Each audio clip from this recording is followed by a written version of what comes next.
Okay, so let's dive into this mountain of info you've sent my way about railways. Wow, yeah. It seems like you're really looking for a deep dive into like the 21st century world of train travel. Definitely. And I'm kind of already intrigued by some of the stuff you've included. Everything from like the super technical specs of rails to like the crazy world of how they price passenger travel. It seems our listener wants to really understand the challenges and also the opportunities facing railways today. Yeah. And honestly, it's a big topic. For sure. It's not just about getting from A to B anymore. Right. There's so much going on. So to get us on track, let's start with the big picture. Okay. How do railways, in all their different forms, kind of stack up against other ways to get around? Like, what are their strengths, their weaknesses? Where do they fit in? Well, one thing that pops out from all this material is the crazy hauling power of railways. Okay. Like when it comes to moving huge amounts of cargo really long distances. Yeah. Railways are king. Okay. You included some really cool stuff about freight transport in Australia, Right. especially those massive trains Oh, yeah. that can haul over 32,000 tons. 32,000 tons on one train. Yeah. That's like moving a small town It's crazy, isn't it? in one go. It is. It's crucial for industries like mining, Okay. where it's all about efficiency, Right. but it also shows the challenges you get with moving such massive loads. So it's not just about the trains. No. It's the whole system. The whole infrastructure. That makes sense. Yeah. But it seems like railways aren't just about like brute strength. They're also like incredibly efficient, especially over those distances where trucks start to get pricey. Exactly. Railways are the best when you're moving stuff hundreds or thousands of kilometers. Wow. They combine cost-effectiveness and energy efficiency really well, Okay. especially compared to air travel. Right. And let's not forget their ability to move hundreds of thousands of people between cities every day, Yeah. like that Tokyo-Osaka line in Japan. Right. Incredible. It just shows how good a well-designed rail network can be. Yeah. It's like the veins and arteries of a bustling economy. That's a great way to put it. But speaking of passenger travel, that's where things get really interesting, Oh, yeah. especially with the rise of high-speed rail. Yeah. Your research really shows you're fascinated by like these technological marvels Yeah. and like how they're changing how we travel. And rightfully so. Yeah. It's amazing how high-speed rail has changed passenger transport. Yeah. This isn't like old-timey stuff. We're talking super sleek trains Yeah. going crazy fast, like as fast as planes sometimes. Yeah. Especially over those distances where high-speed rail really shines, like 500 to 1,000 kilometers. And you found articles about these lines popping up everywhere. Yeah. From Japan's Shinkansen, which I know you love, It's amazing. to France's TGV, it's like they've reinvented long-distance travel. It's a global thing, and it's super interesting to see how different countries have made it work for them. Yeah. But one thing's for sure. What's that? When these trains start flying between cities at 200 kilometers per hour or more, Yeah. it changes everything. It changes how people travel. For sure. Right. People want that speed. And it's got to be said, there's just something cool about it Definitely. that planes just don't have. It's a different vibe, a different experience. Totally. There's something about train window. Yeah. You just don't get that on a plane. Nope. But all this speed and convenience, it's got to be expensive. It does come with a price tag, and usually a big one.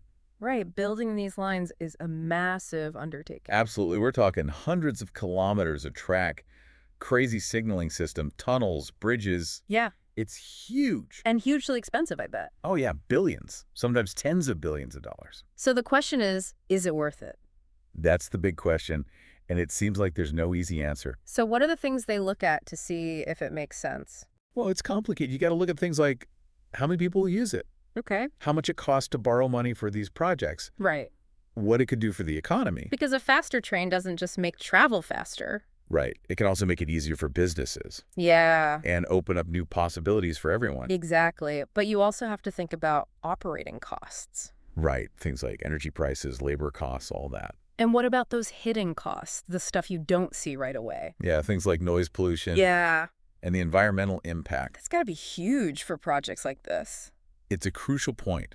To know the true cost, you have to look beyond just the money Okay. and think about the long-term impact. So it's about finding that sweet spot Exactly. where it makes sense financially and it's good for people and the planet.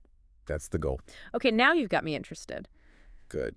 Pricing strategies, government, this is where it gets real, Brett. This is where the rubber meets the tracks. Tell me more. So we've talked about the money side of these huge projects, Right. but what about the actual, like, nuts and bolts of it all? Yeah. You included a lot on, like, the actual engineering and design of railways. I did. What were some of the things that stood out to you there? Well, it's funny. What is? People might be surprised how much goes into something as simple as a rail.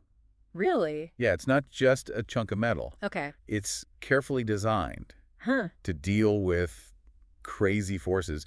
There was that article on the evolution of rail profiles. Oh, yeah, I remember All that. those shapes and sizes. It's easy to forget that it's all very thought out. Totally. The shape, the cross-section, it's all about handling bigger loads Okay. and higher speeds. So that flat bottom rail you see everywhere? The Vignoles rail. Yeah, that's not just random, Nope. Better load distribution. which is key for high-speed trains. Exactly. So it's not just the shape, though, right? It's Yeah. got to be strong, too. Oh, yeah, they use special steel alloys. Stronger than your average steel beam, I bet. Way stronger. They're graded on strength and hardness. So, like, what? Different grades for different jobs? Yeah, like UIC 700 was common a while back, Okay. but now you see more UIC 900A, especially on busy lines. So stronger steel for heavier loads, faster trains. Makes sense, right? Yeah, always pushing the limits. That's what it's all about.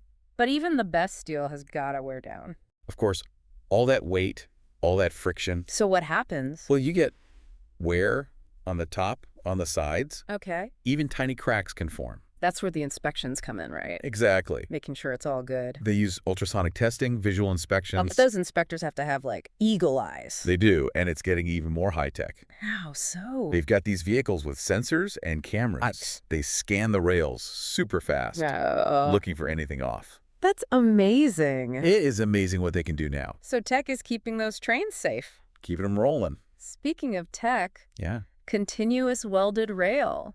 Now we're talking. That sounds like something out of the future. It does, but it's been around for a bit. Really? Yeah, and it's a game changer. So what is it exactly? So basically, they weld the rails together, Okay. like really long stretches. How long? Kilometers sometimes. Wow, so no more clickety-clack. No more clickety-clack. That must make it much quieter. Oh yeah, way smoother ride. That's got to be better for the rails, too. Less banging around. Absolutely. Way less wear and tear on everything. Makes sense. It's like the difference between riding in a wagon with wooden wheels Okay, I like that. and like a modern car with suspension. Right, smoother, faster. Okay, so what's the downside? Well, it's not easy to manage.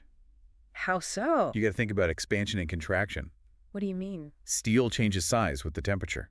Oh, right, of course. Imagine kilometers of steel expanding in the summer. That's a lot of steel. You need some clever engineering to control that. Yeah, that sounds tricky. That's where expansion zones come in.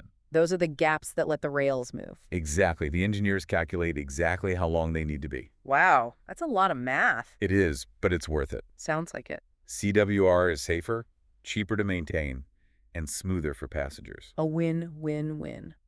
Pretty much. It's funny how the best solutions seem so obvious after the fact. It's true, but it takes a lot of work to get there. Speaking of things that are hard to deal with, Uh-oh. What do you have in mind? we've got to talk about derailments, right? Yeah, I was wondering when we'd get to that. It's like the elephant in the room. It's the risk you hope never happens. Definitely, thankfully, they're rare. Very rare. But when they do happen, It's serious. yeah, you always hope it never happens to you.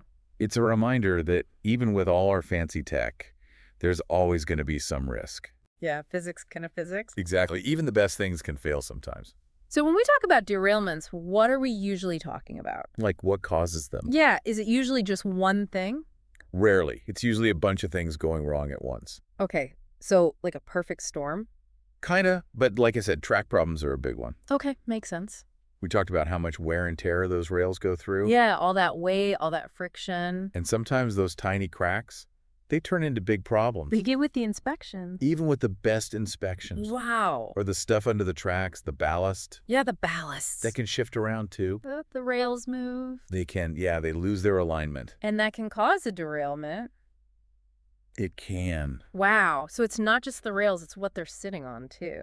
It's everything. It's a whole system. And that system can be thrown off by other things, too, right? Like weather. Oh, yeah, for sure. We've had some crazy weather lately. It's getting more extreme, that's for sure. And that puts more stress on everything. On everything. The tracks, the trains, the people. So we've got these forces of nature, and then we've got human error, too, right? Right. We can't forget about that. You mentioned that earlier. How does that usually play into it? Well, even with all the fancy tech, it's still people driving these trains. And people make mistakes. Exactly. Going too fast, Mm. miscommunication, fatigue.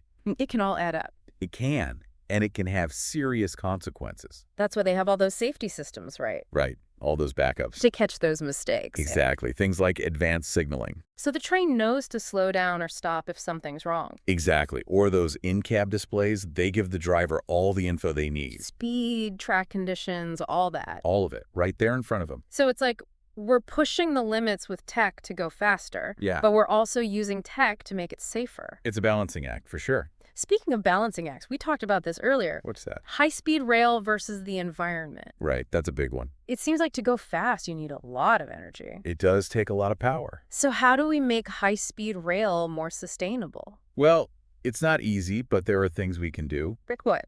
Well, efficiency is a big one, like with the trains themselves. Make them more aerodynamic. Exactly. Less drag, less energy needed. Okay, what else? Lightweight materials, that helps too. So the train doesn't have to work as hard to move. Exactly. And even the schedule can make a difference. What do you mean? Well, think about it. Every time a train has to brake, it's wasting energy. Right, because then it has to use more energy to speed back up. Exactly. So smoother schedules, less braking, less energy wasted. That's really interesting. It's all about the details. And then there's electrification. Right. That's a big one. Electric trains are better for the environment. Way better than diesel, especially if you power them with renewables. So solar, wind, all that. Exactly. That's the goal. Less pollution, lower costs in the long run. It's like a win-win. Definitely. And some places are even using hydrogen. Hydrogen fuel cells. Yeah, it's pretty cool. Hydrogen-powered trains? That sounds like something out of the future. It does, but it's happening now. That's wild, but what about freight trains? They're already pretty good for the environment, right? They are way better than trucks for moving large amounts of stuff. It's all about efficiency of scale, right? Exactly. And with online shopping and all that, we need freight transport more than ever. And we need it to be sustainable. Absolutely. That's where railways come in. It's like that saying, if you want to move a mountain, build a railroad. I like that.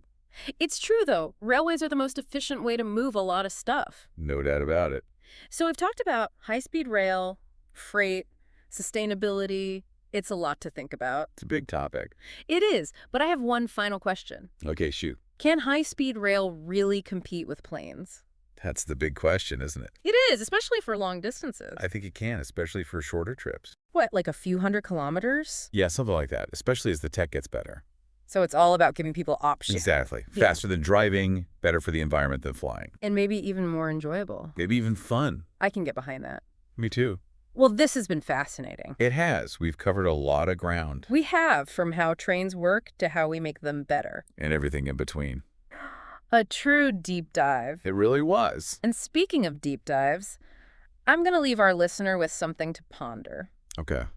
We talked about how great high-speed rail can be, but can everyone afford it?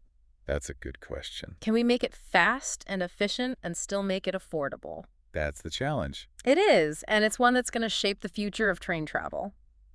For sure. Well, it's been a pleasure exploring this with you. Likewise, it's always fun to talk trains. And to our listener, thanks for coming along on this deep dive with us. We hope you learned something new today.